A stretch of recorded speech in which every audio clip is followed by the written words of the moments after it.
Hey, so I just finished watching We Can Be Heroes, which is the follow-up to Sharkboy and Lavagurl. I feel like it's kind of difficult to call it a sequel because it's more of like the next generation. That being said, since I watched it as like one of my childhood movies, it's gonna be kind of hard for me to review this because I'm not a little kid anymore, and I've definitely grown up since then. So I can't exactly enjoy this in the same way as the original. And since a lot of time has passed, the film doesn't exactly. It's hard to enjoy the movie in the same way that I enjoy that movie now. Because for those who don't know, the original Sharkboy and Lava Girl is kind of a living meme right now, and it's kind of great where it has like this kind of ironic entertainment value where the whole thing is so over the top and just like amazing, and it doesn't realize why it's so unintentionally funny, and that's what makes it so great. But since the sequel knows about all this attention, it tries to replicate that, but in doing so, it makes it unfunny. Because it tries to be funny and do some of these things, and it tries to be meme worthy by including like some internet or meme humor and try to modernize things, kind of in a similar way to the Animaniacs reboot. And it fails when trying to do that, but still entertaining enough as a follow up on that story. I just wish they would have focused more on the adult characters because they're the ones from the original movie that like you'd care about, and they got like celebrity actors to be the rest of the adult characters, and it's just like you don't care about the kid characters.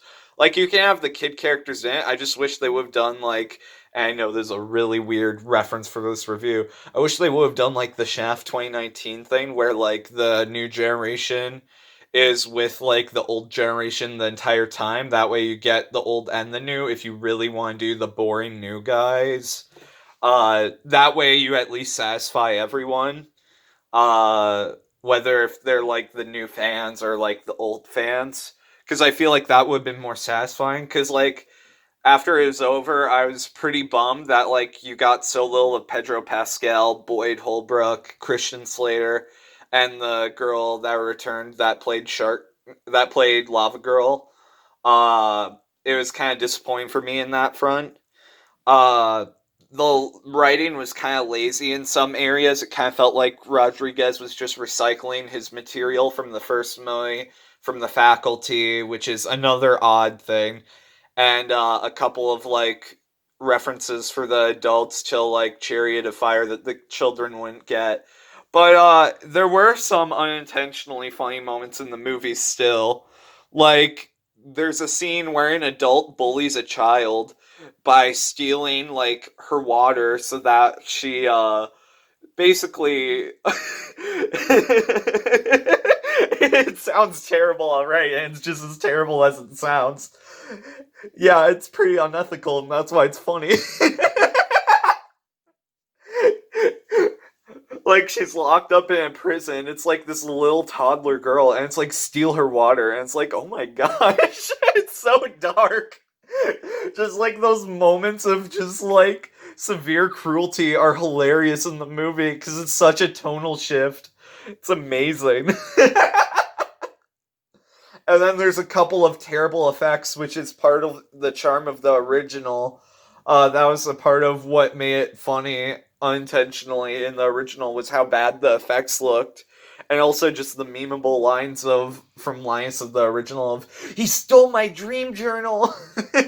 Well, I guess that was Max in the original. I wish that kid would have popped up again in this one. That would have been fun, but no, alas, he didn't. Oh man, where's the dream journal when you need it? But yeah, I'd probably give it a 7.25 out of 10. It was alright. Uh, yeah, I could have done without some of the political stuff in it. They did the same thing with Animaniacs where they didn't know how to modernize it, so they said, well, just Trump jokes.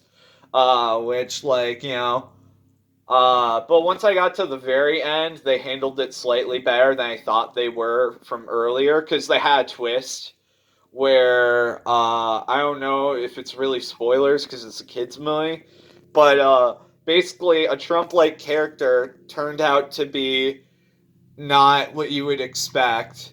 And they're like, uh oh, he's evil. And I was like, great, we're going through the Trump jokes because we hadn't had enough of those lately. And it's just like kind of the easy joke to go through. And I get it. Like, I myself do not love Trump either. But like, it's such easy, it's such an easy low blow to go to. It's like the lowest form of comedy right now because everyone's just doing it.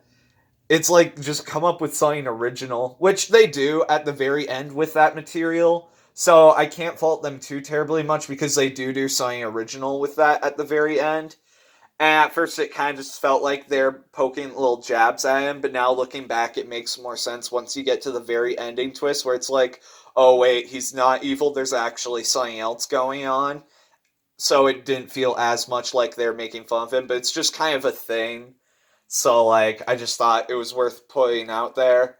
Because, like, I feel like that's going to be another thing that'll divide people, especially at first if they don't finish the movie. But yeah, it was enjoyable enough. It's definitely a kids movie, so I didn't like fall in love with the movie or anything. It just felt more like Sky High, like a follow-up to Sky High than it did Sharkboi and Lavagurl, which I did love Sky High. That was another one of my childhood movies. But that's another one that needs like a reboot or like a sequel, because that's another great childhood movie of mine. That movie's awesome. But yeah, so all right, just next time give us more Christian Slater.